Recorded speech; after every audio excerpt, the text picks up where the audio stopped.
जहाँ लोग भोजपुरी सुनेला, जहाँ हमने के कनक भैया जैसा बड़ भाई बने, वो सब अपन परिवार है, जहाँ तक नजर जाए सब परिवार है। लेकिन भैया एगो नया गाना आइल बा, आप लोग सुनब लोग 4 म्यूजिक से। एजा के मैं लड़का गावत रहा से, जितना नया नया लड़का बने सो के माही मनीषा जी के प्यार कर लेते नहीं, हाथ उठेबो लोग तो भैया हेने से वो तो देखिए वो आपका एकदम वो क्या बोलते हैं, वो एक लवर में एक होता है ना एकदम, तो जो एकदम बहुत ज्यादा प्रेम करता हो, गुड्डू बाबा प्यार करो, वो काहे छुप रहे हो। काटे नहीं कटती दिन ये रात, कहनी थी जो तुमसे दिल की बात, लो आज मैं कहता हूँ आई लव यू। ये हिंदी में कहा है, एगो बॉडीगार्ड फिल्म में गाना रहे आई लव यू, ई कहा हिंदी में। लेकिन हमने के भोजपुरी में अगर बलिया के लड़का, बक्सर के लड़का, आरा के लड़का कहिया से आई लव यू कैसे कैसे बताई, तनी एक बार जोरदार हाला तो बोलो तब तनी बोले में माइनर में रहे के बाद सी माइनर क्या जी। अरे की हम तो राजा, अरे तू हो हमारा निशा जी, या आप अपने ऊपर भी ले सकती हैं, क्योंकि निशा नाम ऐसा लगता है कि हमारा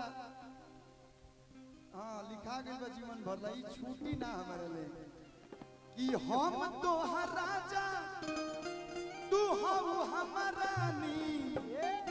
अब भैया मैं बलिया के लड़का कहते रहे सो कि कान खोली सुना आई लव यू,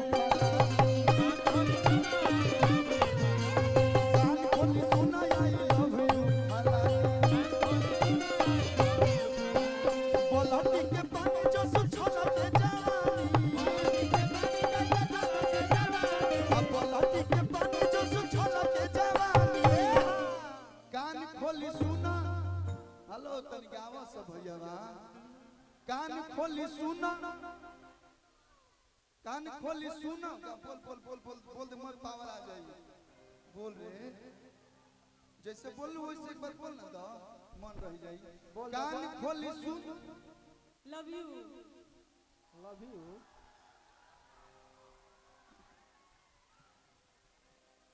लो लो आई लव यू पे लो ना, 2 कट्ठा रेवती में लिख दिखा रहे ही लव यू पर। कान खोली सुना, तनी कस के आई लव यू हने से आवे, कान खोली सुना, दे बात देखो आई लव यू के पावर सत्या भाई, ज्यादा कुछ बड़े मैं यूट्यूबर में 200 बार तो कोनो दिक्कत नहीं है। कान खोली सुना, हेने के लड़का समझदार बड़े सो, कौना स्कूल में पढ़ले बड़ा लो, यही में आज भर माफ बा न तो मास्टरों साहब देखो तारे एबर आई लव यू बोला लो काला हेट यू होके लगी त कहे के बाकी कान खोली सुना आई लव यू, कान खोली सुना आई लव यू। ए में भाग रुको, इतना है माल बंद कर दो नाल, लेकिन यही में भाग लागल कि कश्मीर के फ्रूट लागलू, कि कश्मीर के फ्रूट लागलू भैया, आ काला सूट में क्यूट लागलू, कश्मीर के फ्रूट लागलू, काला सूट में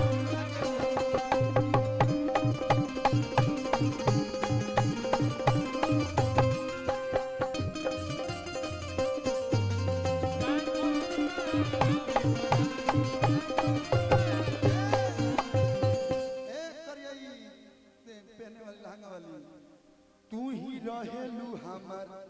दिलवा के अंदर, तहरा लगा हरबा अत प्यारे समंदर,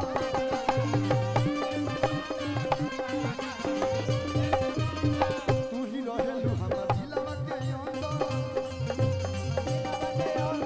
तहरा लगा हरबा प्यारे समंदर।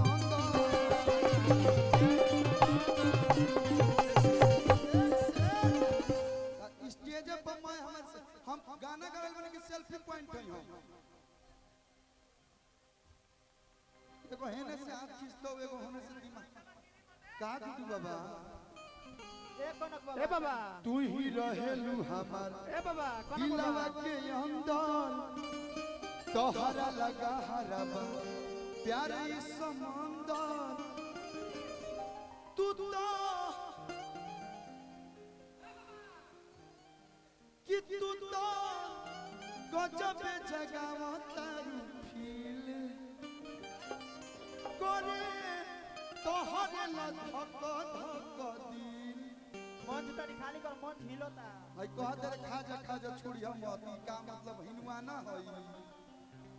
दिस is not pumpkin not apple pomegranate she is a very beautiful girl अरे की हम हई सोना अरे कि तू हो हमर चानी हम हई सोना अरे तू हो हमर चानी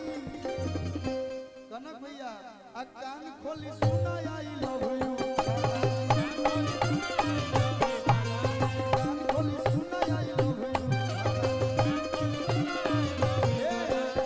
मेरे कनक भैया अगर गाएंगे भाभी के लिए तो क्या गाएंगे मैं गा रहा हूँ भैया हमें ताला तू हो हमर चाबी भैया हमें ताला तू हो हमर चाबी आ कान खुला सुना आई लव यू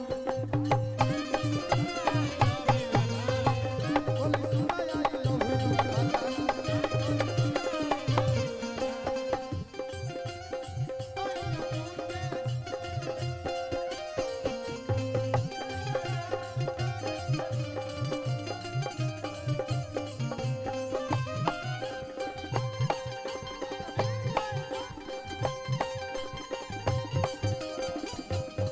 आया ये नाच रे पत्थर की नहीं जोइसा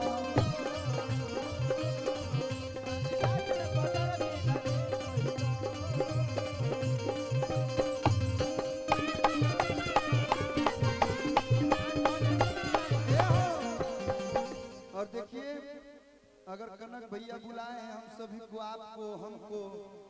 जब ये दोनों लोग बाल लोग का डांस हो खबे करी दो चार गो ना हो भैया लेकिन दो चार गो डांस होई कब तनी दो चार गो और गा लेबे तो तब एकरा बाद निशा उपाध्याय जी आएंगी इसके बाद लेकिन भैया थोड़ा सा एगो आज हमर गाना रिलीज भइल बा 10 दुनी के का होला